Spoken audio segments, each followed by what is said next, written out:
In rabbinical school, we learn to preach from our scars, not from our wounds, to expose the tender and vulnerable parts of ourselves, but not risk reopening the hurt before it has healed.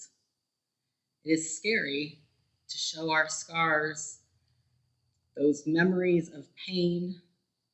Today, I will bear some of my scars for the very first time, with the knowledge that they are no longer wounds for me. The first time I thought about dying, I was 12 years old. I was too young to understand depression, and yet I was experiencing it. I did not know how to talk about it, so I didn't. I started writing poetry as a way to cope with this sudden sadness. Everything I didn't know how to say, I wrote. Even now, sometimes I don't know how I'm feeling until I write it down. Surviving depression is much like surviving any disease. It is part determination, part modern science, but mostly luck. I know how lucky I am. I know not everyone is so lucky. With years of therapy and medication, I've recovered, and I've been in remission for a decade. I still put in the work to maintain my health, but the wounds are far from fresh. I sometimes wonder, who would I be if I never had depression? Would I still be a poet if sadness never inspired me to write? Would I still have such a zeal for life if I never knew the possibility of losing it? After a long illness, Rabbi Milton Steinberg wrote, "Stepping outside for the first time, the sunlight greeted me. It touched me with friendship, with warmth, with blessing. How often I had been indifferent to the sunlight, preoccupied with petty and sometimes mean concerns. I had disregarded it. And I thought, how precious is the sunlight, but alas, how careless of it we are." I feel this way all the time.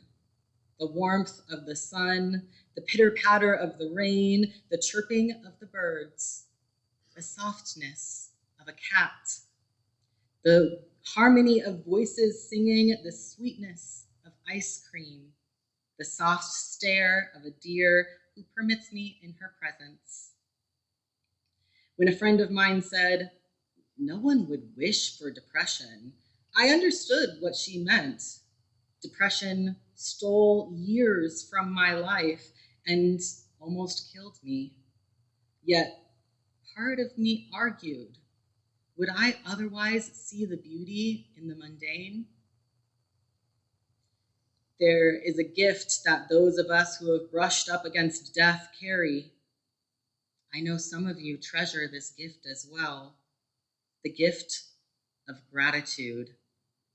It is not ours alone, and not all of us will accept it, but it is a gift that I hold dear, that I want to share with you. The years that I was sick, I struggled to truly live. I was too focused on putting one foot in front of the other.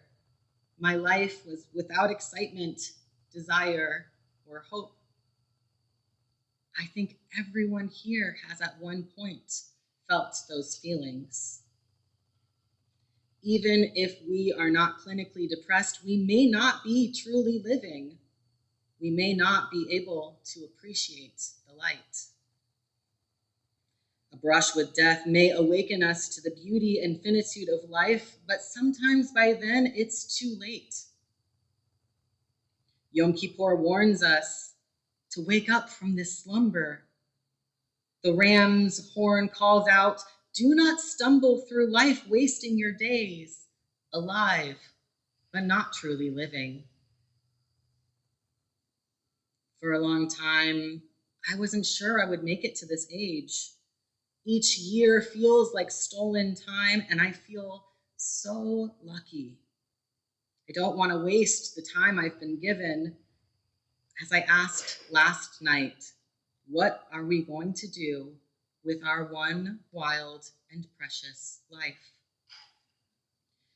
Most of the time, this luck feels like a blessing, but sometimes I'm struck with survivor's guilt and feel unworthy of this blessing.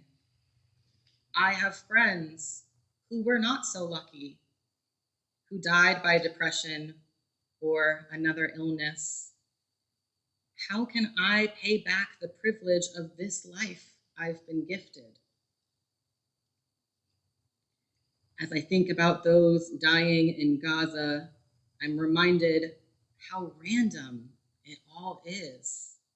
Who will live and who will die? It's not fate. It's pure, dumb luck. We must not let our dumb luck consume us with guilt and stop living as a result. Let us see our lives as the blessings they are and truly live. This summer, I was arrested while demonstrating in support of food aid for Gaza. As I sat in a jail cell with other rabbis and cantors, I thought of the blessings in my life. How lucky I was to only lose one day of freedom when others have never been free. How lucky was I to only have one day without shelter when others have no home at all. Most of all, how lucky was I to be alive, to have the ability to do anything at all. Last night we recited the Shehechianu prayer. Blessed are you, source of life, who has given us life, who has sustained us, who has enabled us to reach this moment. What will we do with this moment? Even with this gift of gratitude, it doesn't always come easily for me. Sometimes I forget. Sometimes I get stuck in the redundancy of life. A few weeks ago, my spouse Zevi and I took a day trip to Rehoboth. The sun was shining and the ocean waters warm. We waded into the sea, tentatively at first, and then released our toes from the sand and let the salty waters carry us. As we lay there, I found my mind wandering to work, to traffic, to petty worries. It wasn't until I noticed my brows were furrowed that I asked myself, what are you doing? You are wasting this moment. I took a deep breath. I noticed the ways the sun's rays still kissed my skin, even through the ocean's cover. I noticed the crickle crackle of energy of the sea life whispering in my ears. I noticed how easily the ocean carried me, lifting me up and cradling me like I was something precious. In Hebrew, gratitude is not a single word, but a phrase, hakarat hatov, which literally means recognizing the good. We sometimes experience gratitude as a sudden wave sweeping over us, like Rabbi Steinberg emerging from the hospital. But more often, we experience gratitude as a form of noticing.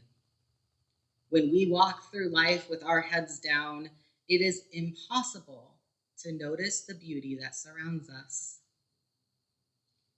Our prayer Matovu is one example of the power of noticing. This prayer comes from the book of Numbers when the prophet Balaam came to curse the Israelites. He looked around and all he saw was beauty. He opened his mouth to curse them and blessings emerged instead. When we notice the good, our curses can turn into blessings. I don't mean to trivialize difficulties or romanticize suffering. Some curses don't feel like blessings, especially when we're in the midst of them. Sometimes it's impossible to see the silver lining when the storm is raging. This too is part of life. As the writer and activist Parker Palmer says, if you tell a depressed person, why are you depressed? It's a beautiful day outside. Go feel the sunshine and smell the flowers. That will leave the depressed person feeling even more depressed. In our book of Psalms, we have the line, Min hametzar karatiya anani vamerchavya.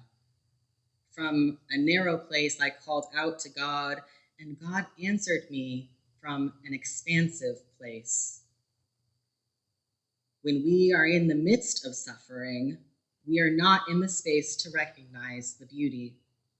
We need to move from the narrow place to the expansive place before we are able to appreciate the light. Someone recently diagnosed with Parkinson's expressed that after an initial depression, his disease gave him a new outlook on life. Every conversation, every interaction, every action felt precious. He knew his time was limited, and that made every moment momentous. The curse remained, but new blessings emerged. The good is there, waiting for us to receive it. While suffering itself is never a gift, it sometimes heightens the beauty of goodness, as it has in my life. I share this with you because I don't want us to wait until a depression or an illness awakens us to this beauty. The gift of gratitude is given to us all, regardless of the lives we have lived. Please, don't wait until it's too late before you start living.